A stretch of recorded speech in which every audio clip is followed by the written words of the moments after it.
का प्रोग्राम जो पेरेंटिंग पे आज डेडिकेटेड है, उसमें आपका स्वागत है। Art of success for parenting आज का हमारा टॉपिक ये होगा और इस टॉपिक के आधार पर हमें कुछ विचार करने, विमर्श करने हैं। आपको मेरे साथ इन्वॉल्व रहना है। आप सिर्फ सुनने नहीं आए, बल्कि बहुत सारे अनुभव हैं जो आपके पास हैं, जो उसको बांटने भी आए हैं, ताकि हम सभी जो है एक दूसरे से आदान प्रदान कर सकें। अभी एक बड़ा इंटरेस्टिंग लेटर पढ़ रहा था। ये इंटरेस्टिंगली ये फेसबुक और व्हाट्सएप में ही चल रहा था, तो वो बड़े काम की चीज़ मुझे दिखाई दी। उसमें एक क्वेश्चन था, एक बहुत ही सक्सेसफुल मैन जो साउथ इंडिया का था, वो अमेरिका में, is a very rich businessman. उसकी वाइफ भी बहुत अच्छे लेवल पे काम कर रही हैं। उसके फादर जो हैं एक 92 ईयर्स के, और मदर जो हैं वो 88 87 के रहेंगे। वो एकदम वीराने में वहाँ पड़े हुए थे। उनसे जा कर के उनको पूछा गया कि भाई आप अकेले क्यों रहते हैं? कहते हैं वो बच्चा हर महीने पैसे भेज देता है, देखभाल चल रहा है।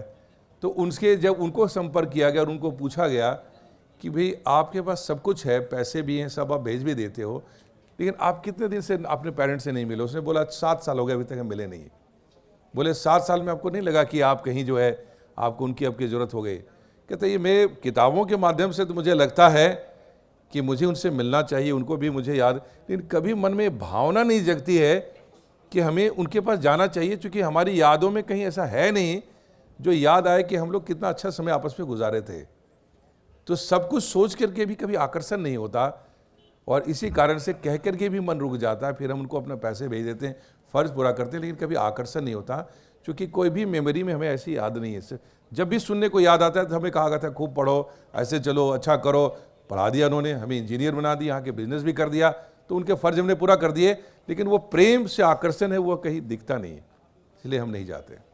ये बहुत बड़ी चीज़ है, ये बहुत बड़ी चीज़ है। ज़माने की बात में है कि आज यदि अपने बच्चे को आप पढ़ा रहे हैं और हम लगे, और आपने उनको आगे आगे करके हो सकता है करियर में सक्सेसफुल बना दिया, और कल आप रोने बैठते हैं कि नालायक, हमने इतनी मेहनत की इनके पीछे में, और आज हमें देखभाल करने का भी इनके पास टाइम नहीं है। हमें 10 मिनट भी नहीं आकर के मिल सकता है, हम लोग से नहीं मिल सकते हैं, तो इसका मतलब उसका बीज हमने ही बोया था, तो काटेंगे तो हम ही ना। वो प्यार के पल ही उसको याद नहीं है कि कोई पल ऐसा था, तो किस चीज़ को ढूंढने के लिए दोबारा आएगा? ये माइंड इतना फर्टाइल है कि जो कुछ हम उस दिमाग में डालते हैं वही मल्टीप्लाई करके हमें देता है। यदि आपने डांटा है तो वो डांट आपको मिलेगा, और अच्छे भाषा से मल्टीप्लाई करके मिलेगा। यदि आपने नफ़रत की है तो आपको नफ़रत के लिए तैयार रहिए, आपको मिलेगा, और ऐसे समय मिलेगा जिसको आप झेल नहीं पाएंगे। राइट? सबसे बड़ी जो चीज़ है वो है जो आपको चाहिए उस दिमाग में वही डालिए, वो आपको मिलेगा। घर का माहौल ऐसा बढ़िया होना चाहिए कि they must know to say thank you to each other, they must know how to hug each other. आप अपने आप को खुद पूछिए, आप घर में जाने के बाद कितने बार आपस में प्रेम से मिलते हैं? पति पत्नी भी मिलने में कहते नाटक मत करो। अरे बच्चे के सामने यदि आप हग करोगे एक दूसरे को प्यार से, तो वो भी सीखेगा कि ऐसे इंसान से मिला जाता है। और यदि कहो दूर रहो, तो वो सीख रहा है कि दूर रखना जाता है। जो हम सिखा रहे हैं, आमतौर पे पूछिए, क्रिटिकली अपने आप को जांचिए कि जब शादी किए थे तब तो बड़ा प्यार से मिलते थे, अब क्या हो गया? अब भी मिल लेते हैं ना। तो बच्चे तो सीखेंगे, अच्छी चीज़ करेंगे, अच्छे एक दूसरे को अप्रिशिएट करेंगे, प्यार से देखेंगे, अच्छी नज़रों से एक दूसरे को देखेंगे, तो बच्चा सीख रहा है कि कैसे देखना है एक दूसरे के प्रति। वो हमारे लिए भी वैसे ही सीखेगा। लेकिन आमतौर पे क्या होता है, जितनी पति पत्नी के झगड़े होते हैं, एक ही जगह मिलती है उसको ठीक करने के लिए। बच्चे को बिठा करके और शुरू करते हैं, तुम्हारा बाप ऐसा है, मैं इस जीवन से बहुत तंग हूँ, ये तुम गलती इसी ज़िंदगी में कभी मत करना, तुम्हारी माँ ऐसी है, तुम ऐसे करती है। अब एक अबोध बालक कहता है कभी माँ कभी बाप। अब वो उसका जजमेंट ही नहीं हो पाता कि सही कौन है, खराब कौन है। राइट? वो उसको जज नहीं कर पाता, और एक अबोध बालक उस जजमेंट में पड़ा रहता है कि ये। So we make our child's mind a battle ground. एक युद्ध का मैदान हमने अपने बच्चे के दिमाग में बना दिया। राइट? मैं क्या कहना चाह रहा हूं, कभी ये मत सोचिए कि मैं बच्चे को तैयार करने के लिए आसान कर रहा हूं। आप ये सोचिए कि मैं अपना बैंक डिपॉजिट मजबूत कर रहा हूं, ट्रेजरी तैयार कर रहा हूं, कि आने वाले समय में ये सारा मुझे मल्टीप्लाई करके मिलने वाला है। सब जाना है इसके सोचिए, उस पर एहसान मत समझिए। जब एहसान करेंगे तो आप भी एहसान के कल विक्टिम होंगे, आप पर एहसान के रूप में आएगा करने के लिए। Love the child and you will get a love back to you that is the formula. आज के जनरेशन को हम अपने पिछले जनरेशन के हिसाब से ना रोकें।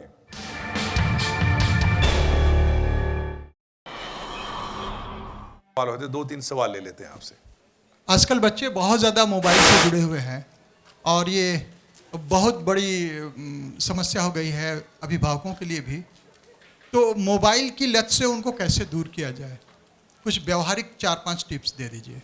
सबसे पहले समय के बदलाव के खिलाफ नहीं चलना है। जो चीज़ आकर्षण है, यदि आप उसको रोकेंगे, जितना रोकेंगे वो उतना ज़्यादा, और वो छुप छुप के करे। जो आप सामने रोकेंगे वो बैक छुप के करेगा। बेटर है कि आप उस मोबाइल को सही उपयोग की ओर कैसे लाएंगे उस पर विचार करें। आजकल सोशल मीडिया के अंदर में इतनी चीज़ें आ रही हैं, इंटरनेट पे इतनी चीज़ें आ रही हैं कि यदि आकर्षण किसी तरह से उस डायरेक्शन में ले जाएं तो अपने आप एक रैशनलाइज करके यूज़ करने का आएगा। यदि कहते हैं कि आप बोलते हैं, देखिए तरीका होता है कम्युनिकेट करने का, बच्चे को बड़े हमेशा मोबाइल पे रखे रहते हो, मैं करो, टाइम ख़राब कर रहे हो, गलत चीज़ है, बर्बाद हो जाओगे। ये सब चीज़ें ये आपको सोचेगा कि ये आउटडेटेड हैं, पिछले जनरेशन के हैं, इनको समझ में नहीं आएगा। आपका ब्रांडिंग हो गई, इमीडिएटली ब्रांडिंग हो जाएगी। आपको बोलेगा आपको यूज़ करना आता है, नहीं आता। चूँकि हमारा आप रियली सीखने में उसमें टाइम लगाएंगे, वो 1 सेकंड में सब कुछ जान जाता है, राइट। तो उसके जगह पे अच्छा है, अच्छा बताओ तुम्हारा मोबाइल क्या है, इसमें क्या क्या फीचर है, अरे मुझे भी सिखाना, मुझे ये चीज़ ज़रूरत है, अब अपनी ज़रूरत बताइए। मोबाइल में जो है ना बेटा, मुझे जो है ना ये मोटिवेशनल फिल्में बड़ी अच्छी लगती हैं, ज़रा सेट कर दो तो कैसे दिखेंगे। अरे नहीं समझ में आ रहा, इसको चलाओ ना, दिखाओ ना कैसे चलेगा, चला के देखो जरा, मुझे बीच में जो बताते रहना कि क्या हुआ। अब आपने इन्वॉल्व कर लिया जो आप दिखाना चाहते हैं, अब अपने टीचर बना लीजिए उसको कि यू बिकम माई टीचर। जैसे वो टीचर बनाएंगे वो एकदम, हाँ मम्मी ऐसे, हाँ पापा ऐसे कर लीजिए। आपको ये नहीं आता, ये सारा काम मैंने किया है, मैंने सारे कुछ अनजान बन करके अपने बच्चों से सीखा है। अरे मुझे बताना इसको कैसे होगा, ये व्हाट्सएप पे कैसे होगा, जरा सेट कर देना, मेरा मोबाइल मुझे नहीं आता है। वो सब जान, अब तो बड़े हो गए, समझ गए, अच्छा बेवकूफ़ बना रहे हो हमें जो है। तो पहले वो जानते थे, बड़ा प्यार से सिखाते हैं बच्चे जो है। आप उनका स्टूडेंट बन जाइए और आप उनको मोल्ड कर दीजिए कि जिस चीज़ में ले जाना चाहते हैं। तो होता है कि आज के जनरेशन को हम अपने पिछले जनरेशन के हिसाब से ना रोकें, इसलिए उनको रोकिए मत, आप साथ हो जाइए, उनका स्टूडेंट बन जाइए, और जो चाह रहे हैं अच्छी क्वालिटी देना, उनको देखिए कैसे अपने आप सीख जाते हो, right. Sir, I'm a mother of 3 teenage children, and sometimes I'm very much concerned about their future. But whenever I want to talk with them, they say, "Mama, not right now, please." So I couldn't understand that what's the right time for. आप क्या बात करना parents. चाहती हैं, पहले ये बताइए। I want to talk about what they decide for their future. नहीं, ये नहीं करना चाहिए आप। अच्छा, क्यों सर? आपने पहले रिलेशन ही नहीं बनाए, आप सीधे जाकर के अटैक मार रही हैं आप उसके पे। नहीं सर, ऐसा और अच्छा सारी बातें they are थोड़ी ready. पढ़ाई के बारे में हाँ. आप अपने मुझे लास्ट 7 डेज का रूटीन बताइए कि आपने बच्चों को पढ़ाई के अलावा क्या बात करी। पढ़ाई के अलावा we talk about our daily routine कि क्या हुआ आज स्कूल में, क्या हुआ, कैसे हुआ। स्कूल मैं में भी क्या स्कूल से जाती हूँ तो बताती हूँ कि आज ये अच्छा हुआ, ये आज स्कूल हुआ। में हुआ, ठीक है। हाँ, ये सारी बातें करते हैं। अब और आप ये नोट कीजिए कि आप related अब बाहर कहीं जा ही नहीं रही, आप टीचर हैं।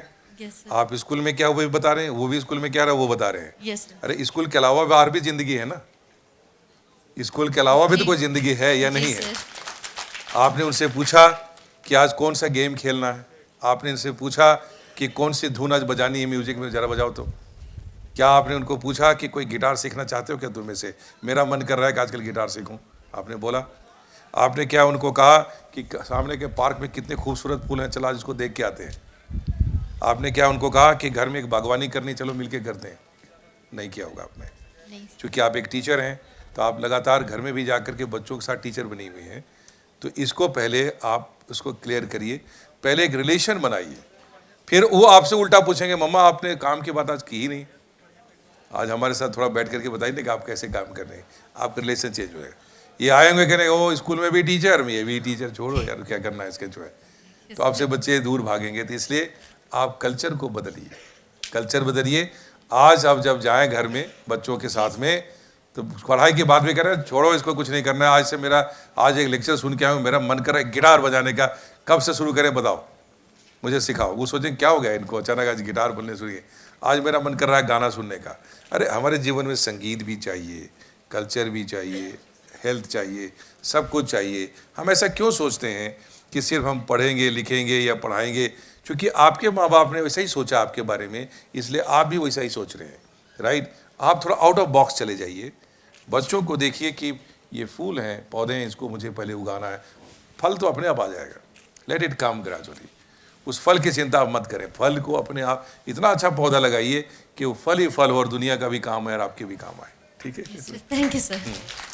बच्चा अपने आप अपने एप्टीट्यूड को पहचानता है धीरे धीरे, हम जबरदस्ती उसको अपना एप्टीट्यूड डालते हैं।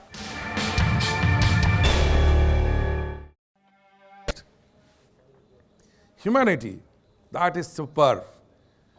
इस दुनिया में कोई इंसान यदि आता है तो वो जानवर से बदतर होता है यदि इसके अंदर इंसानियत नहीं जागती है तो।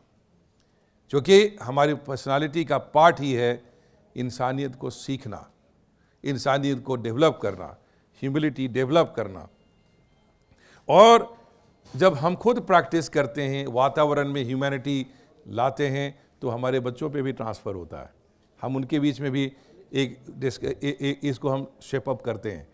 इसलिए अपने स्वभाव में ये ह्यूमन टच लाना है। एंड ह्यूमन टच का है सबसे पहले स्वभाव से, काइंडनेस, लव, रिगार्ड, बिलीफ, जितने भी पॉजिटिव इमोशन, हम इमोशंस ही हैं इंसान के, निगेटिव और emotion and positive emotion. Positive emotion इंसान को इंसान बनाता है, पर्सन को, और निगेटिव इमोशन इंसान को शैतान बनाता है। ये बड़ा इंपॉर्टेंट चीज़ है। एंगर, जेलसी, हेट, ईगो, ये सब के सब जो है हमें शैतान बनाता है। और ये ईगो का सबसे बड़ा प्रॉब्लम अपने घर में शुरू होता है, पति पत्नी के बीच में शुरू होता है, और ये शैतानियत का ट्रांसफ़र हम कर रहे होते हैं। और ईगो और जेलसी हम सिखाते हैं बच्चों को, हम ये सिखाते हैं कि किसी से वैमनस्य कैसे करना है। तो सबसे पहले देखें कि हमारी मेंटल पीस जो ख़राब हो रही है, शांति ख़राब हो रही है, डिप्रेशन में जा रहे हैं, एंग्जाइटी आ रहा है, ब्लड प्रेशर बढ़ रहा है, शुगर की बीमारी हो रही है, ये फिजिकल कुछ नहीं है, एवरीथिंग इज मेंटल। यदि आपका मेंटल बैलेंस ठीक है, मानसिक स्तर आपका सही है, आप स्वस्थ रहेंगे, कभी बीमार नहीं पड़ेंगे, कोई ब्लड प्रेशर नहीं होगा, कोई शुगर नहीं होगा, कुछ नहीं होगा। ये सारी चीज़ें, किसी डॉक्टर की ज़रूरत आपको नहीं पड़ेगी। रेयरली आप कहीं आपको कुछ चीज़ें छोटी मोटी treatment, you will always be happy. तो सबसे पहले पॉजिटिव इमोशंस को कल्चर करना और फिर बच्चों को सिखाना। आप कुछ बोलना चाह रही? हाँ। हम कैसे जानेंगे कि बच्चा आखिर चाहता क्या है? कभी बोलता है खिलाड़ी बनना है, कभी बोलता है डांस सीखना है, कभी बोलता है ये करना है वो करना है। जो बोलता है ठीक है तो कुछ ध्यान देता है, फिर नहीं देता है। कंफ्यूज रहते हैं हम कि आखिर उसको करना क्या है। आप ये बताइए कि जब वो बहुत छोटे थे बच्चे, तो जो चाहते थे उसमें समझ में आता था आपको? हाँ, जो चाहता था समझ में आता था। तो अज्ञानी वो नहीं, अज्ञानी आप हैं। हाँ। ठीक है, आपका ज्ञान धीरे धीरे खराब हो रहा है। आप अपने बच्चों का जो प्यार है उससे आप डिस्कनेक्ट हो गई हैं। अपने माँ बाप जब कनेक्ट होते हैं, वो मुस्कुराएंगे तो आपको पता चल जाएगा कि वो क्या चाह रहे हैं, वो रोएंगे तो आपको उससे पहले पता। आप जब याद कीजिए उसमें जब वो बहुत छोटे थे, वो आप उनकी नज़रों में एक बार देखती थी तो आपको समझ में इसको चल जाता है कि इसको क्या चाहिए। जब वो बोल नहीं सकते थे बच्चे, तो आपको पता चल जाता था कि इसको भूख लगी या नहीं लगी। ठीक है, तो हमारा क्या हुआ, धीरे धीरे आपका इमोशनल डिस्कनेक्ट हो रहा है, क्योंकि आपने दिमागी तौर पे आपने दिल को छोड़ दिया, आप सिर्फ दिमाग चला रहे हैं। आपका जो कनेक्ट था, वो इमोशनल कनेक्ट, वो डिस्टर्ब हो रहा है। इसको वापस लाइए। बच्चा अपने आप अपने एप्टीट्यूड को पहचानता है धीरे धीरे, हम जबरदस्ती उसको अपना एप्टीट्यूड डालते हैं। वो जो भी, अभी इट इज़ टू अर्ली कि उसके बारे में आप डिसाइड करें कि उसको डॉक्टर इंजीनियर बनना चाहिए, बहुत अर्ली है। उसको एकदम मत सोचिए, उसको जो मन में आ रहा है, हाँ हाँ ठीक है, तुमको अच्छा लगा, उसके साथ हो जाइए। अगले दिन टॉपिक चेंज होता है, उसके कॉम्पिटेंस पे ध्यान दीजिए कि बाकी क्वालिटी उसकी डेवलप हो रही है नहीं हो रही है। वो कल जिंदगी में उसको अकेला फाइट करना है लाइफ में, कोई साइंस हेल्प नहीं करेगा उसको। एग्जामिनेशन पास करने के लिए तो करिकुलम है, एक सिलेबस है। जिंदगी में पास करने का कोई सिलेबस नहीं है, जिंदगी में क्वालिफाई करने के लिए कोई सिलेबस नहीं है। इसके लिए आपको अपना एक नेचुरल कॉम्पिटेंस डेवलप करना होगा, और वो कर करके इंसान सीखता है, अपने अनुभव से सीखता है। आप उसको ज़िंदगी में सक्सेसफुल होने के लिए सिखाइए, पास करने के लिए नहीं, बाकी काम वो अपने आप कर लेंगे। इसलिए उनको आप साथ लगे रहिए, डेवलप करते रहिए, डिसिप्लिन की थोड़ी भाषा समझाइए, मुस्कुराइए और बोले ठीक है। कभी मत कहिए तुम कभी कुछ बोलते हो कभी कुछ बोलते हो, आप उसमें खुश हो जाइए ना कि बहुत अच्छा, तुमने ऐसा सोचा, बहुत बढ़िया है बेटा, तुमने ऐसा सोचा, बहुत बड़े। 18 से साल होंगे, कॉलेज में जाते जाते उनको इतना मैच्योर कर दीजिए कि उसको एप्टीट्यूड पता। मेरे पास बहुत सारे बच्चे जो IAS बने हैं, जिनका कभी दूर से ख्वाब नहीं था कि IAS बन सकें, बड़े बड़े डिग्रियां लेकर आज मेरे पास आते हैं, MA करके, PhD करके, MBA करके, 1-1 करोड़ की नौकरी छोड़ करके IAS करने आते हैं, क्योंकि उसका एप्टीट्यूड यहाँ बसा हुआ है दिल में, तो वहाँ आ जाता है। तो उसको उनके कॉम्पिटेंस पे ध्यान दीजिए, आप उनके ऊपर कोई प्रेशर मत बनाइए, एक रिलेशन बनाइए, थोड़ा प्यार का रिश्ता बनाइए और उनको ग्रो करने दीजिए। मेरा सवाल है कि मेरा बेटा भी क्लास 9th में है और वो एक प्रॉब्लम में हमेशा रहता है कि उसको खेलना है, उसको धोनी की जैसा क्रिकेटर बनना है, बट वो फिजिकली वो दौड़ता है न कहीं वो उस टाइप का कोई भी स्पोर्ट्स में पार्टिसिपेट कर पाया है, लेकिन उसके मन में हमेशा चलता है। जब वो पढ़ता है तब भी उसके माइंड में चलता है कि थोड़ा खेल लेते तो बहुत अच्छा रहता है। वो बहुत अच्छा लड़का है, बहुत बहुत डिसेंट बॉय है। उसके बावजूद भी वो अभी कुछ दिन पहले एग्ज़ाम का प्रेशर आया, बहुत डिप्रेस था, इतना ज़्यादा था कि उसके लिए हमको लगने लगा कि हम कैसे इसको इस टेंशन से बाहर निकाले और उसको खुश रख पाए। और बहुत मैंने उस दिन हम लोग बहुत डिप्रेस थे। 2 दिन पहले की बात है, उसके 27 नवंबर की बर्थडे भी था, तो बोले कि बर्थडे सेलिब्रेट करते हैं। तो नहीं मम्मी, ऐसा क्या हम कर दिए आप लोग के लिए कि हम बर्थडे सेलिब्रेट करें। उस दिन रियली बोलते मेरे आँख में पूरा आंसू भर गया था।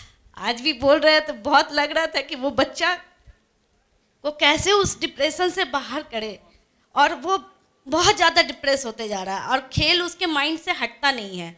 ऑलवेज बोलता है, पापा को भी बोलता है कि पापा हम लोग अगर आप मेरे साथ थोड़ा खेल लेते हो शाम में भी, मतलब एटलीस्ट रात में जैसे, तो हमको अच्छा लगता है। लेकिन हम लोग के पास थोड़ा वक्त की कमी हो जाती है और हम तो खेल भी नहीं पाते हैं उस टाइप से कि हम बैट बॉल लेके बाहर खेले। तो कल हम उसको ऐसे ही बोले कि चलो हम लोग बैडमिंटन खेलते हैं, रात में ऐसा करते हम लोग बाहर निकल के खेलते हैं, स्कूल से आएंगे तुम भी थोड़ा पढ़ लोगे, उसके बाद हम लोग खेलेंगे। बट उसके हम अच्छे काउंसलिंग नहीं कर पा रहे हैं और हम बहुत डिप्रेस है इस बात के लिए। सुनिए, पहले अभी आपने कहा कि हम खेल भी नहीं पाते, आपने उसको क्रिकेट से छोड़ के बैडमिंटन की ओर तो बुला लिया, जस्ट उसका मन बहलाने के लिए कि वो फिर लास्ट में अल्टीमेटली आप ये समझिए, आप अपनी कंफर्ट जो, पहले तो हम यहीं से रुकते हैं आपको, आप कंफर्ट जोन नहीं छोड़ रही हैं। आप पहले ये सोचिए कि आपने 2 शब्द इस्तेमाल किए, आपने कहा कि तो समय नहीं निकाल पाते हैं, नहीं निकाल पाते हैं, निकालिए। चूँकि टाइम मैनेजमेंट एक क्रूशियल मैनेजमेंट होता है लाइफ में, हमारे पास समय होता है, हम निकाल सकते हैं। सिर्फ जो है हमारी समझ से जो हम बाहर निकल जाती है तो हम मिस कर जाते हैं। दूसरी चीज़ आपने कही कि वो क्रिकेट खेलना चाहता है, लेकिन आप उसको बैडमिंटन की ओर अपना टाइम निकाल रही हैं। आप देखिए कितना इंटरेस्टिंग होगा, आप सुनिए तो आप पर हंसेगा, लेकिन उसकी ज़िंदगी संभल जाएगी। आप एक दिन ज़रा बैट लेके निकल जाइए, आप उसको कहिए मुझे सिखा, ताकि मैं तुम्हारे साथ जो है मैं खेल सकूं, तो मुझे सिखाओ। मेरा बहुत मन था, मेरी भी बहुत इच्छा थी बचपन में, थोड़ा झूठ बोल लीजिए, नहीं भी था, कि बहुत इच्छा थी कि मैं भी क्रिकेटर बनूं, लेकिन मेरे माँ बाप ने बहुत रोके और वो अरमान आज तक दबा हुआ है। बेटा तुम मुझे सिखाओ, मैं तुम्हारे साथ खेलूँगी। आप उसको अर्ली मॉर्निंग उठिए, क्रिकेट के ग्राउंड में लेके जाइए और उसको सिखाए, अपने गुरु बनाइए उसको। आपका बच्चा कुछ ऐसी चीज़ आपसे ढूंढ रहा है जो आप दे नहीं पा रही हैं, आप ढूंढिए उसके अंदर कि वो क्या चीज़ है। समय हो सकता है, उसकी लाइकिंग हो सकती है, आपका प्यार हो सकता है, आपके हाथ का खाना हो सकता है, कुछ भी होगा जो आपसे ढूंढ रहा है। और सेम उसके पिताजी को भी बताइए। आपको हम यही कहेंगे कि आप अपने बच्चों से यदि प्यार करेंगे, उनको सिखाएंगे, तो सबसे बड़ा सुख अपने आप को देंगे। संतान का सुख बहुत बड़ा सुख होता है, उसको एंजॉय करिए, कॉम्पिटेंट बनाइए, एक ऐसा इंसान बनाइए जो प्यार ही प्यार बांटते रहे। अपने घर का माहौल अच्छा करिए, अपने घर में रोज़ खुशियाँ लाइए। कमाने धमाने कोई मीनिंग नहीं यदि घर में टेंशन है, मेंटल पीस चला गया, हैप्पीनेस नहीं है, बच्चों को हम नहीं ग्रो करा पा रहे हैं, तो हमारा जीवन तनाव में है, उससे हमें बाहर निकलना है। नमस्कार आप सबको, मेरा बहुत बहुत नमस्कार।